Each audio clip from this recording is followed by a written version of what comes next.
இந்த மாதிரி நிறைய சமூக சிந்தனையாளர்கள் இன்று உருவாகியுள்ளனர். மனித இனத்தில் ஆணுமல்லாமல் பெண்ணுமல்லாமல் பிறந்தவர்கள் அழி, பேடு, அரவாணி, பொட்ட, 9 என்று இழிபெயரிட்டு அழைத்து வந்தனர். இந்த சூழ்நிலையில் நத்திகை நடராஜன் போன்றவர்கள் திருநங்கை என்று அழைக்கப்பட வேண்டும் என்ற கருத்தை பதிவு செய்தனர்.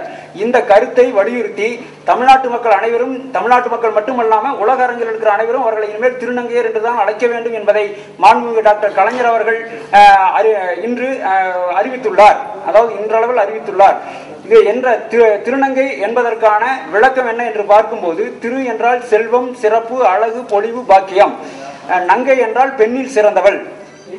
அப்போ காந்தியடிகள் தாழ்த்தப்பட்ட மக்களை தெய்வத்தின் குழந்தைகள் என்று பொருள்பட அரிசன் என்று அழைத்தது போல் நமது மாண்புமிகு முதல்வர் டாக்டர் கலைஞர் அவர்களும் திருநங்கையர்களை செல்வம், சிறப்பு, அழகு, பொலிவு, பாக்கியம் நிறைந்த பெண்ணில் சிறந்தவள் என்று பொருள்பட திருநங்கையர் என்று அழைக்க வேண்டும் என்பதை இன்று கூறியுள்ளார். அவருடைய உளவியல் சிக்கல்கள். ஆணாக பிறந்து பெண்ணாக வாழும் திருநங்கையர்களின் உளவியல் போராட்டம் சொல்லில் அடங்காதவை. ஆண் உடலில் பெண்ணாக வாழ்பவர்கள் தங்கள் நிலையை புரிந்து கொள்ள, அவர்கள் நிலையை அவர்களே புரிந்து கொள்ள எழும் போராட்டமே இவர்களை நிலைகுலைய செய்கின்றது.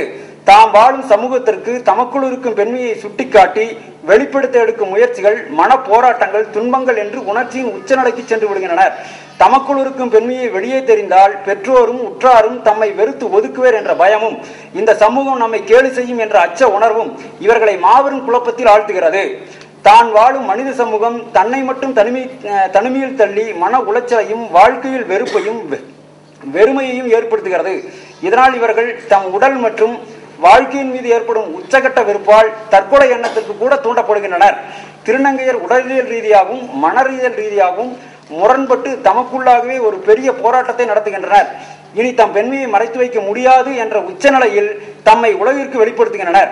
இவர்கள் தங்களை திருநங்கையர் என்று அறிந்து கொண்டு உலகிற்கு உணர்த்துவதற்குள் பல்வேறு மனப்போராட்டங்கள், மனக்குழப்பங்கள், மன சிதறல்கள் போன்றவற்றை சந்திக்கின்றனர். அவர்களுக்குள் நிகழும் இத்தகைய மாபெரும் உணர்ச்சி புலம்பை எழுத்தால் எழுத முடியாது. திருநங்கையர் தம்முள் இருக்கும் பெண்மை உணரத் தொடங்கியவுடன் தம்மை பெண்ணாக பரிணமித்து வளர்த்துக் கொள்ள துடிக்கின்றனர். தம்மை பெண்ணாக தாமே காண வேண்டும் என்ற ஏக்கத்தின் வெளிப்பாடாக பெண்களின் அணிகலன்களை அணிந்து கொள்ளுதல், ஆடைகளை உடுத்திக் கொள்ளுதல் போன்ற செயல்களை செய்கின்றனர். இவ்வாறு தனிமையில் உள்ள போது பெண்ணாக தம்மை அலங்காரப்படுத்திக் கொண்டு கண்ணாடியின் முன் நின்று தம்மை தாமே ரசிக்கின்றனர். இவர்களின் இத்தகைய போக்கை சு. சமுத்திரம் அவர்கள் வாடாமல்லி நாவலில் சுயம்பு என்னும் பாத்திரத்தின் மூலமாக வெளிப்படுத்துகிறார். வாடாமல்லி நாவலில் சுயம்பு தான் எண்ணியவாறு சேலை உடுத்தி இருப்பதை வெறுத்து ஒதுக்குகிறாள் அவளது சகோதரி. அந்த நாவலில் வரக்கூடியது, போய் தொலையாண்டா, அக்காவையும் ஒரு வழி பண்ணிட்ட, என்னையும் ஒரு வழி பண்ணிட்ட, இதுக்கு மேல யார வழி பண்றதுக்கு நிக்க, உன்னை இப்படி பட்டப்பகல்ல சேலையை கட்டிட்டு யார் நிக்க சொன்னது என்று திட்டி துரத்துவதை ஆசிரியர் யதார்த்த போக்குடன் கதையோட்டத்தில் வெளிப்படுத்துகிறார். இவர்களின் உண்மைத்தன்மை தெரிந்தபின் தாய், தந்தை, சகோதரன், சகோதரி என்ற எந்த உறவும் இல்லாமல் அவர்கள் விரட்டியடிக்கப்படுகின்றனர். இதனால் மனதளவில் காப்புணர்வற்று மன உளைச்சலுக்கு ஆளாகின்றனர். ஒவ்வொரு மனித செயலும் காப்புணர்ச்சியை பெறுவதாக அமையும் என்கின்றார் சிக்மண்ட் பிராய்ட். இந்த கருத்தை உற்று நோக்கும் போது தன் வீடு, பெற்றோர், உற்றார், உறவினர் என்று தனக்கு ஆதரவுக்கரம் எதுவும் கொள்ளாது அனைத்து பெற்றார், உற்றார், உறவினர் என்று அனைவரும் அரவணைத்து வாழுதல் என்பது காப்புணர்ச்சியின் வெளிப்பாடே ஆகும். ஆனால் திருநங்கையர்களுக்கு இத்தகைய எந்த விதமான உறவுகளும் இல்லாமல் துரத்தப்படுகின்றனர் என்பது வெளிப்படையான உண்மை. இதனால் தனிமைப்படுத்தப்பட்டோம் என்ற பாதுகாப்பற்ற வெறுமை சூழல் அவர்களுக்கு ஏற்படுகிறது. சமூக சிந்தனையாளர்களும் ஆன்மீகவாதிகளும் உள்ளமும் உடலும் ஒரு சேர இயங்க வேண்டும் என்கின்றனர். உடல் உள்ளத்தை ஆள்கிறதா அல்லது உள்ளம் உடலை ஆளுகிறதா என்ற கேள்விக்கு விடை காண முடியாது என்கின்றார் சிக்மண்ட் பிராய்ட். இவரின் கூற்றுக்கு ஏற்ப உள்ள உணர்வும் உடலும் எதிர்நிலை துருவங்களாக இயற்கையால் படைக்கப்பட்டவர்கள் திருநங்கையர்கள்.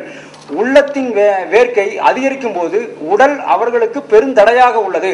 இந்த வகையில் உள்ளத்திற்கும் உடலுக்குமான உணர்வு நிலை போராட்டத்தில் உள்ளத்தின் உணர்வு நிலையே மேலோங்கி நிற்கிறது. தன் வலியையும் வேதனையும் தாங்கிக் கொண்டு தனக்கு தடைகளாக இருக்கும் உடல் உறுப்பை அரித்தறியவும் அவர்கள் தயங்குவதில்லை. மனித உணர்வில் ஏற்படும் துன்ப நிலையை விட, அதாவது மன உணர்வில் ஏற்படும் துன்ப நிலையை விட உறுப்பை நீக்குவதால் ஏற்படும் கொடும் வலியை தாங்குகின்றனர். இவ்வாறு உள்ளத்தாலும் உடலாலும் தமக்குத்தாமே வேதனையை சுமந்து கொண்டு வாழும் திருநங்கையர்களை காயப்படுத்தாமல் சகோதரத்துவத்துடன் நோக்க வேண்டும். எண்ணங்களை எண்வகை மெய்ப்பாடுகளும் தன்னுள் கொண்ட மனித உயிர்களான திருநங்கையர்களிடம் காதல் உணர்வு ஏற்படுவதில் வியப்பொன்றும் இல்லை. எந்த வகையான எதிர்பார்ப்பும் இல்லாமல் அன்பை மட்டுமே மூலதனமாக கொண்ட உறவு காதல்.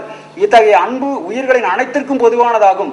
உள்ளத்தால் உணர்வால் பெண்ணாக வாழும் திருநங்கையர்களின் காதல் உணர்வை மதித்தல் வேண்டும். மேலும் இவர்களுடன் கணவன் மனைவியாக வாழ விரும்புவரின் திருமணத்தை அங்கீகரிக்க வேண்டும். ஒரு பொருள் எப்படி இருக்கிறது என்பது அதன் இயல்பில் அல்ல, மாறாக அதை நாம் எப்படி பார்க்கிறோம் என்பதை பொறுத்தது என்கிறார் உளவியலறிஞர் யூங். இவரின் கருத்தியலை நோக்கும் போது திருநங்கையர்களை தவறான கண்ணோட்டத்துடனே இந்த சமூகம் பார்க்கிறதை நாம் உணர முடிகிறது. எனவே சமூகத்தில் திருநங்கையர்களை பற்றிய இழிவான கருத்தாக்கங்களை துடைத்தெறிய வேண்டும். இத்தகைய சமூக பணியை செய்வதில் பத்திரிகையாளர்கள், எழுத்தாளர்கள் முன்வர வேண்டும். சமுதாயத்தில் திருநங்கையர்களும் சக மனிதர்களே என்ற உணர்வை ஏற்படுத்த வேண்டும். திரைப்படங்களில் திருநங்கையர்களை கேலி பொருளாக காட்டுவதை விடுத்து அவர்களும் சராசரி மனிதர்கள் என்பதை உணர்த்த வேண்டும். திரைப்படத்துறையினர் திருநங்கையரின் வாழ்வியல் போராட்டத்தை எடுத்துக்காட்டி மனித சமூகத்தின் ஒரு அங்கமான திருநங்கையர்களின் வாழ்வு சிறக்க சமூகத்தில் மாற்றத்தை ஏற்படுத்த முயற்சி செய்ய வேண்டும். ஒரு குறிப்பிட்ட சூழ்நிலை வளர்ச்சியை தூண்டுவதாக அமையலாம், மற்றொரு சூழ்நிலை வளர்ச்சியை பாதிப்பதாக அமையலாம் என்ற கருத்துக்கேற்ப திருநங்கையரின் வாழ்வு மேம்பட நல்ல சூழ்நிலையை உருவாக்கி தரும் பெரும் பொறுப்பு ஊடகங்களுக்கு உண்டு. இயற்கையோடு இணைந்து எவ்வுயிரையும் தம்முயிர் போல் என்னும் மனித சமத்துவம் கண்டது தமிழ் பண்பாடு.